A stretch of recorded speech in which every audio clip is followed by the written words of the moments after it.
Hi dear student, मैं हरिश्चंद्र यादव रसायन गंगा के यूट्यूब चैनल पर आप सभी लोगों का एक बार फिर से हार्दिक स्वागत है। चलिए आज हम लोग फिर से वही देखेंगे एल्डिहाइड और कीटोन का निर्माण।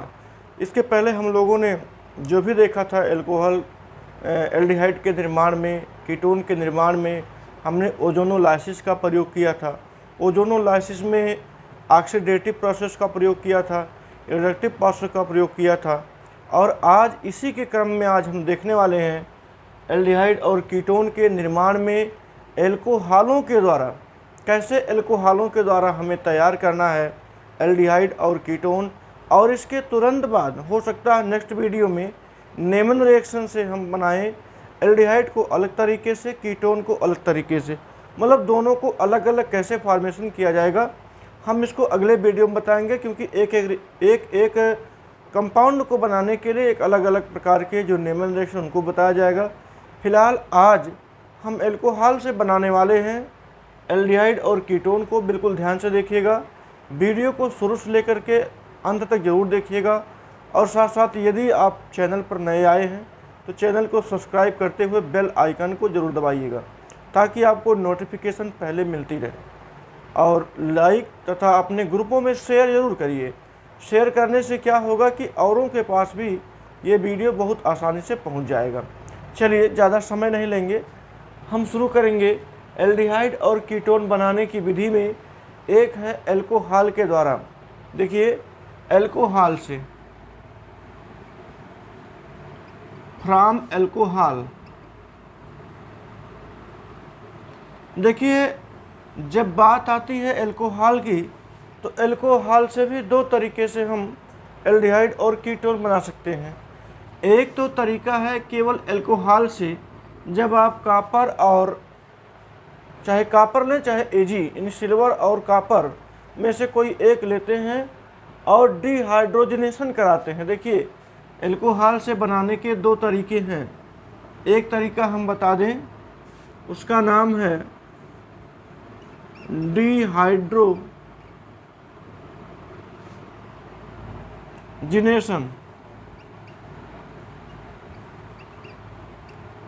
डिहाइड्रोजनेशन। दूसरा है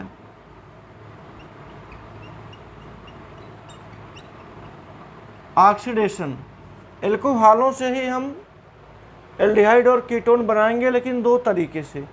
एक है डिहाइड्रोजनेशन और दूसरा है ऑक्सीडेशन। डिहाइड्रोजनेशन का मतलब होता है हाइड्रोजन गैस का निकल जाना, यानी कह सकते हैं हाइड्रोजन गैस का निकल जाना। एक ऐसी प्रक्रिया अपनाएंगे जहाँ पर हाइड्रोजन गैस निकलेगा और ऑक्सीडेशन में आप ऑक्सीजन के साथ क्रिया करा देंगे जिसमें से H2O निकलेगा। ध्यान दीजिएगा, रिएक्शन में मिलेगा आपको H2O निकलेगा। तो पहले हम डिहाइड्रोजनेशन क्रिया द्वारा कीटोन अथवा एल्डिहाइड का निर्माण करते हैं। हमें पता है कि मोनोहाइड्रिक एल्कोहल तीन प्रकार के होते हैं, प्राइमरी, सेकेंडरी एवं टर्सरी। जैसे देखिए यहाँ पर दिया जाए R, यहाँ पर CH, फिर यहाँ पर लगा देते H, यहाँ पर कर देते OH। ये प्राइमरी एल्कोहल है। जैसे कि जो OH है जिस कार्बन से लगा हुआ है उस कार्बन से केवल एक एल्काइल ग्रुप लगा हुआ है। और जब एक एल्काइल ग्रुप लगता है ऐसे कार्बन से जहाँ से OH जुड़ा होता है तो प्राइमरी एल्कोहल कहलाता है। ध्यान दीजिए ये प्राइमरी एल्कोहल है। और इसी प्राइमरी एल्कोहल को हम चाहे कापर ले लें या AG की उपस्थिति में क्या करते हैं, हीट करते हैं। एक बात का ध्यान रहे कि ये जो एल्कोहल आपको दिया जा रहा है ये बेसिकली वेपर फॉर्म में होना चाहिए। वेपर का मतलब वो गैसीय अवस्था में, गैसीय अवस्था में इसे होना चाहिए।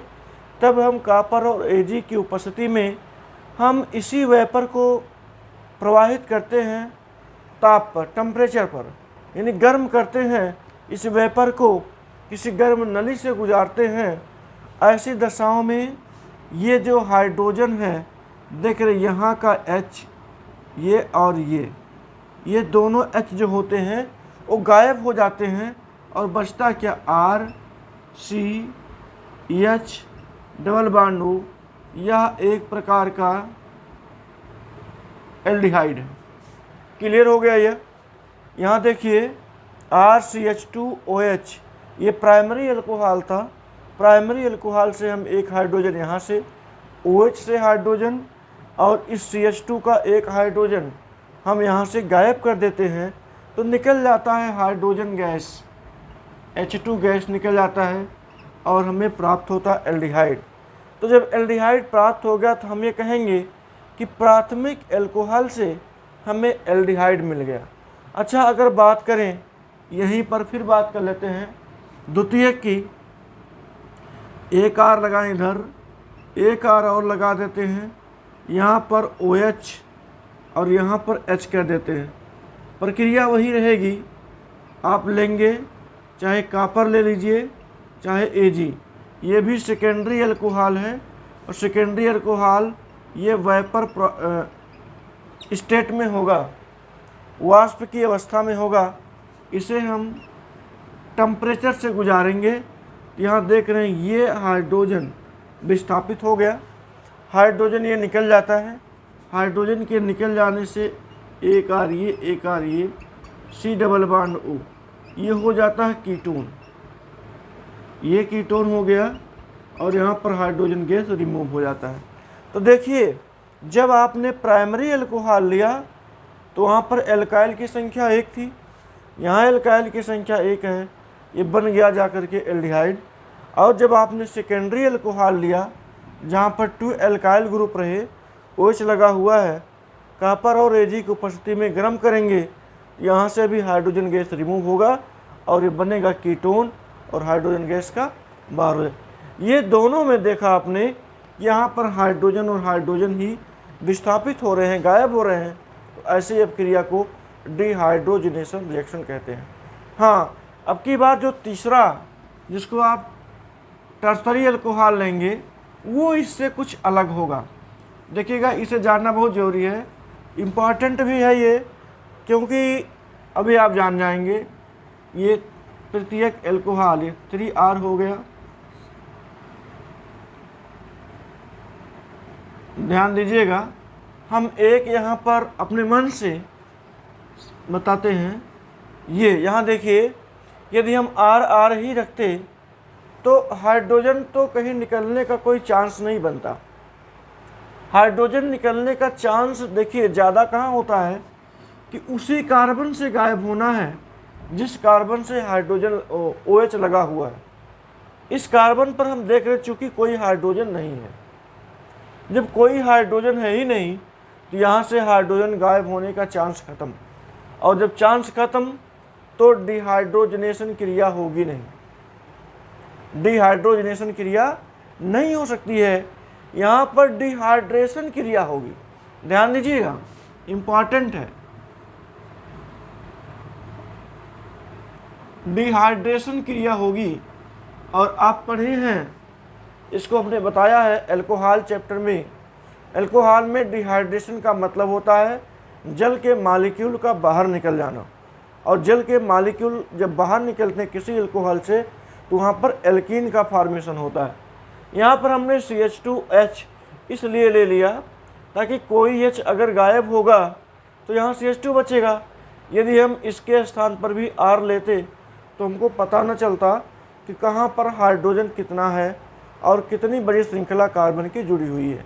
इसलिए हम फिक्स करते हैं यहाँ पर कोई एक मेथिल ग्रुप था और उस मेथिल ग्रुप में हाइड्रोजन छिपा हुआ है। जब आप प्रक्रिया वही अपनाएंगे जो पहले से अपनाते चले आ रहे हैं, कापर की उपस्थिति में या Ag की उपस्थिति में गर्म करेंगे, तो यहाँ से तो ये कोई H गायब होगा नहीं क्योंकि H है ही नहीं। तो ये वाला पूरा सिस्टम H और OH गायब हो जाएगा। तो गाइस ध्यान दीजिए, R हो गया, यहाँ पर C हो गया और यहाँ पर है R, और यही डबल बॉन्ड हो करके क्या बनाएगा CH2। अब देखिए अगर ऐसा करता है तो ये निर्माण किसका हुआ, ये एल्कीन का निर्माण हुआ, प्लस यहाँ से H2O बाहर हुआ है। देखिए अब तक हम डिहाइड्रोजनेशन पढ़ रहे थे, लेकिन इसमें क्या हुआ, डिहाइड्रेशन हो गया, क्योंकि यहाँ पर इस कार्बन पर H नहीं है जिस कार्बन से OH जुड़ा हुआ है। तो आप ऐसा कह सकते हैं कि 3 डिग्री एल्कोहल का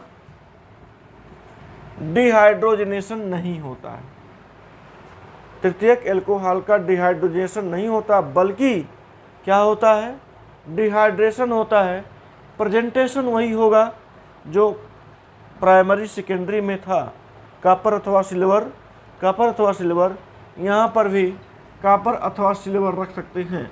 लेकिन ध्यान दीजिएगा, ये जो तीनों आपको दिखाई दे रहे हैं, प्राइमरी, सेकेंडरी एवं टर्सरी, ये सब भाप की अवस्था में, वेपर की अवस्था में, वाष्प की अवस्था में ही रहेंगे।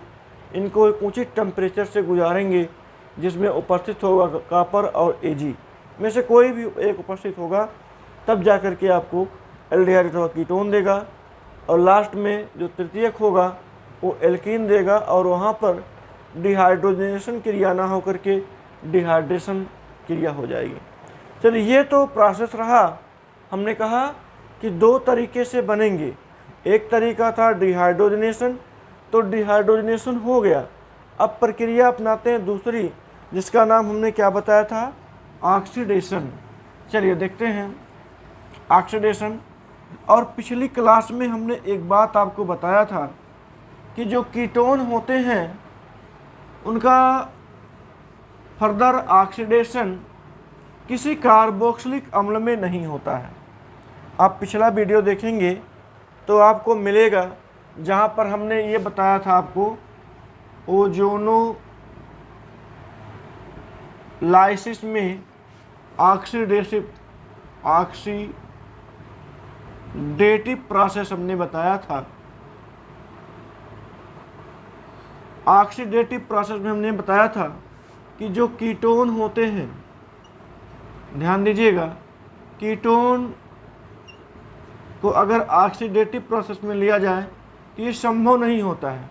लेकिन जो एल्डिहाइड होते हैं इनका ऑक्सीडेशन होता है, और ये होता है कार्बोक्सिलिक एसिड में। अब हमें तो एल्डिहाइड का ऑक्सीडेशन करना नहीं है, हमें एल्कोहल का ऑक्सीडेशन करना है। एक प्रोसेस है कि एल्कोहल का ऑक्सीडेशन एल्डिहाइड में होता है और एल्डिहाइड में रुक नहीं पाते हैं। ऐसी दशाओं में हम उसका ऑक्सीडेशन पुनः करते हैं, वो बदल जाता है कार्बोक्सिलिक एसिड में। यदि आपको एल्कोहल से एल्डिहाइड ही रोकना है तो PCC जैसे कैटलिस्ट का प्रयोग कर सकते हैं। चलिए अभी देखते हैं। पहले तो हम ओजोनोलाइसिस जो पढ़ा दिए, पहले तो हम इसके ऑक्सीडेशन को देखते हैं, एल्कोहल के, देखते हैं कैसे हम एल्डिहाइड और कीटोन प्राप्त करते हैं। चलिए यहाँ देखिए, जैसे प्राथमिक एल्कोहल लें, प्राइमरी एल्कोहल, यहाँ पर H होगा, यहाँ पर H होगा, यहाँ पर OH होगा, और आप इसका ऑक्सीडेशन कराने जा रहे हैं। देखिए एक बात और, ऑक्सीडेशन बहुत आसानी से नहीं होता है। ऑक्सीडेशन के लिए देखिए, यहाँ तो आप KMnO4 ले लो, पोटेशियम परमैंगनेट, K2Cr2O7 ले सकते हैं, जिसमें H2SO4 हो सकता है। ये सब एक अच्छे ऑक्सीकारक हैं। इनकी उपस्थिति में ऑक्सीकरण की क्रिया तीव्र हो जाती है। यह बहुत आसानी से संभव है। जब आप किसी ऑक्सीकारक को, potassium permanganate, K2Cr2O7, potassium dichromate, ऐसे पदार्थों को लेते हैं तो रिएक्शन आसान हो जाता है।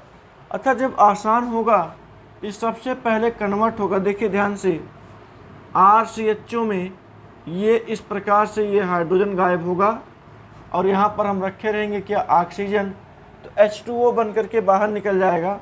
हम कर सकते हैं H2O। होता भी है ऑक्सीडेशन में H2O का बाहर निकलना अथवा ऑक्सीजन का ऐड होना कहलाता है ऑक्सीडेशन। यहाँ पर ऑक्सीजन ऐड हुआ है और H2O जो है वो रिमूव हुआ है, तो प्रक्रिया तो ऑक्सीडेशन की हो गई। RCH और डबल बॉन्ड ये O हो गया, ये एल्डिहाइड। और एल्डिहाइड ये इतने में रुक नहीं पाता है, मतलब ये अनस्टेबल होता है, क्योंकि जो ऑक्सीडेशन होता है एक अनस्टेबल प्रक्रिया होती है एल्कोहल के लिए। ये पुनः इसका ऑक्सीडेशन होगा, और जब पुनः ऑक्सीडेशन होगा तो चेंज हो जाएगा RC, डबल बॉन्ड O है ही ये, और यहाँ पर जुड़ जाएगा OH, O जुड़ जाएगा, तो ये मिलेगा आपको कार्बोक्सिलिक एसिड, कार्बोक्सिलिक एसिड। तो प्रश्न जो था कि प्राइमरी अल्कोहल का ऑक्सीडेशन किसमें होता है, तो ऑक्सीडेशन शुरुआत में एल्डिहाइड में और आगे चल करके वह कार्बोक्सिलिक एसिड में कन्वर्ट हो जाता है। ये बात यहाँ तक समझ में आ गई होगी आपको कि अल्कोहल का ऑक्सीडेशन कार्बोक्सिलिक एसिड में फाइनली होता है। लेकिन यहाँ पर देखेंगे कि सर्वप्रथम यह कन्वर्ट होता है एल्डिहाइड में, और हमें बताना था क्या हम ऑक्सीडेशन से एल्डिहाइड प्राप्त कर सकते हैं। बिल्कुल, ऑक्सीडेशन से एल्डिहाइड हमने प्राप्त कर लिया। अगर हम कहें नहीं हमें कीटोन नहीं, ये क्या कहते हैं, कार्बोक्सिलिक एसिड नहीं चाहिए, हमको केवल और केवल क्या चाहिए, एल्डिहाइड, तो आप इन सभी के स्थान पर आप PCC जैसे पदार्थ का प्रयोग कर सकते हैं। अभी आगे हम देखेंगे, यहीं पर इसको रोक दिया जाएगा PCC के थ्रू एल्डिहाइड पर ही। अब चलते हैं, ये प्राइमरी की बात थी। हम लेते हैं सेकेंडरी। सेकेंडरी में एक R हो गया, 2 R हो गया, यहाँ पर H हो गया और ये OH हो गया। अब प्रेजेंटेशन वही करिए और क्रिया करानी है आपको ऑक्सीडेशन की। ध्यान दीजिएगा, ऑक्सीडेशन की क्रिया कराने वाले हैं, तो देखिए क्या बनता है यहाँ पर। देखिए यहाँ पर जब सेकेंडरी का हम ऑक्सीडेशन कराएंगे तो यहाँ से भी क्या होगा, ये दोनों H गायब होगा ये, और इस O के साथ तो बनाएगा R C double bond O। देखिए कीटोन बन गया, नहीं बनाइए। अब हम कह सकते हैं ये हो गया कीटोन। ये फाइनली समझिए कि सेकेंडरी अल्कोहल का ऑक्सीडेशन जब कराया जाता है तो ऐसी दशाओं में कीटोन बन जाता है। और कीटोन के बाद अगर ये कहें हम कि इसका भी हमें ऑक्सीडेशन कराना है तो ये संभव नहीं है, क्योंकि हमने पहले बताया कि कीटोन का फर्दर ऑक्सीडेशन नहीं होता है। एल्डिहाइड का तो हो जाता था कार्बोक्सिलिक एसिड में, लेकिन कीटोन का ऑक्सीडेशन नहीं होता है। इसलिए सेकेंडरी अल्कोहल से आपको केवल क्या मिलेगा, कीटोन मिलेगा। यहाँ एल्डिहाइड मिलेगा, वो कार्बोक्सिलिक एसिड में चेंज होगा, लेकिन सेकेंडरी अल्कोहल से केवल और केवल कीटोन मिलेगा, इसका ऑक्सीडेशन नहीं होगा। चलिए यहाँ तक बात आपको क्लियर हो गई। अब रही बात तृतीयक अल्कोहल की 3 डिग्री। देखते हैं, यहाँ हम लिख देंगे 3 डिग्री अल्कोहल। 3 डिग्री अल्कोहल कैसे होगा ये, जब 3 एल्काइल ग्रुप किसी ऐसे कार्बन से जुड़ते हैं जिससे OH ऑलरेडी जुड़ा हो। अब यहाँ पर हम कहें कि इसका ऑक्सीडेशन कराना है, तो ध्यान दीजिएगा यहाँ पर इसका ऑक्सीडेशन संभव नहीं है। अब कहोगे कि यहाँ पर आपने R लिया है, यहाँ पर अगर CH3 ले लें तो एक H वहाँ से गायब हो करके यहाँ से H2O का मॉलिक्यूल निकाल देगा।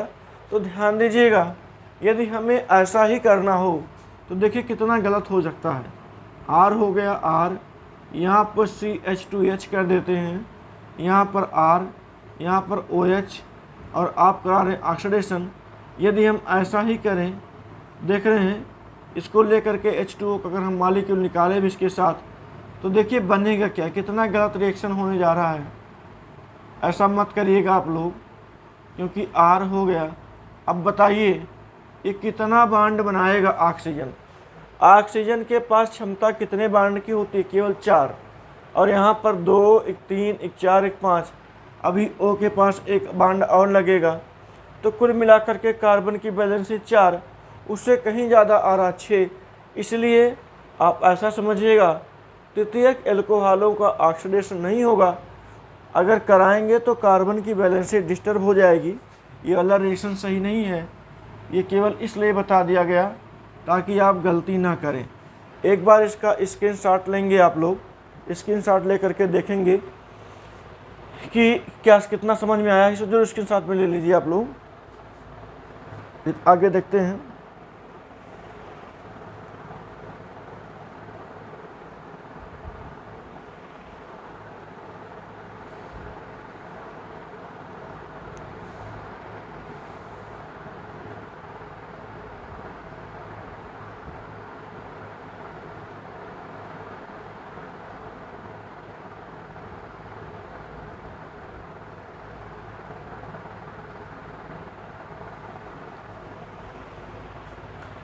चलिए, हमने कहा कि यदि आपको एल्डिहाइड बनाना हो, ध्यान दीजिएगा,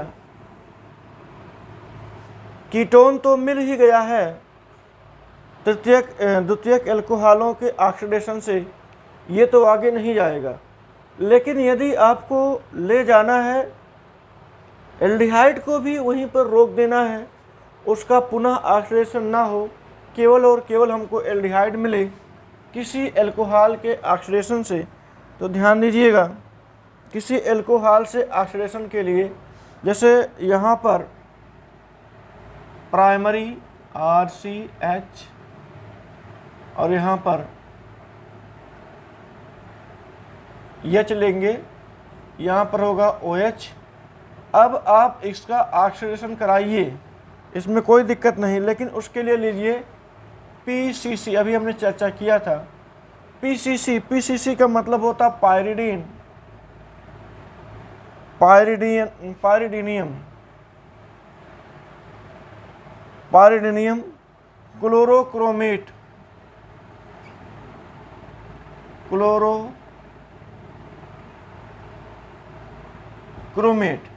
पायरिडीनियम क्लोरोक्रोमेट अगर लेते हैं तो इसका ऑक्सीडेशन एल्डिहाइड में होगा। ध्यान दीजिएगा, हम O ले लेते हैं, ये HH और यहाँ से O गायब होगा, H2O बना करके ये तैयार करेगा RCH और डबल बॉन्ड O। अब इसका ऑक्सीडेशन नहीं होगा आगे चल करके, यानी इसी पर आपको एल्डिहाइड मिल जाएगा, यहीं पर आपको एल्डिहाइड मिलेगा। एल्डिहाइड के आगे ऑक्सीकरण संभव नहीं है, क्योंकि यहाँ पर उपस्थित है पायरिडीनियम क्लोरोक्रोमेट उपस्थित है, इसके आगे अपक्रिया संभव नहीं है, एल्डिहाइड पर जाकर के रुक जाती है। तो बस आज का क्लास यहीं तक। आज आपने एल्डिहाइड और कीटोन दोनों का मिक्स पढ़ लिया, एल्कोहल से, उधर ओजोनोलाइसिस से पढ़ लिया था। तो बस यहीं पर इतना ही जानेंगे। अब सेपरेटली हम पढ़ेंगे कि एल्डिहाइड का निर्माण सेपरेटली कैसे करते हैं, कीटोन का निर्माण कैसे करते हैं, मतलब ऐसी विधियां पढ़ेंगे जहां से केवल एल्डिहाइड का निर्माण होगा, जहां से केवल कीटोन का निर्माण होगा। तो कुछ नेमन रिएक्शन है जो कि आपके परीक्षाओं की दृष्टि से काफ़ी इम्पॉर्टेंट है। अब अगली क्लास में हम लोग नेमन रिएक्शन लेकर चलेंगे, जहां पर एल्डिहाइड और कीटोन अलग अलग कैसे बनाए जाते हैं, इसके बारे में पढ़ेंगे। तो आज का क्लास यहीं पर क्लोज किया जाता है। तब तक के लिए थैंक यू सो मच। आप लोग स्वस्थ रहिए, व्यस्त रहिए और खूब मस्ती के साथ पढ़ते रहिए। आपको मिलेंगे नेक्स्ट वीडियो में नेक्स्ट रिएक्शन के साथ। तब तक के लिए जय हिंद, जय भारत।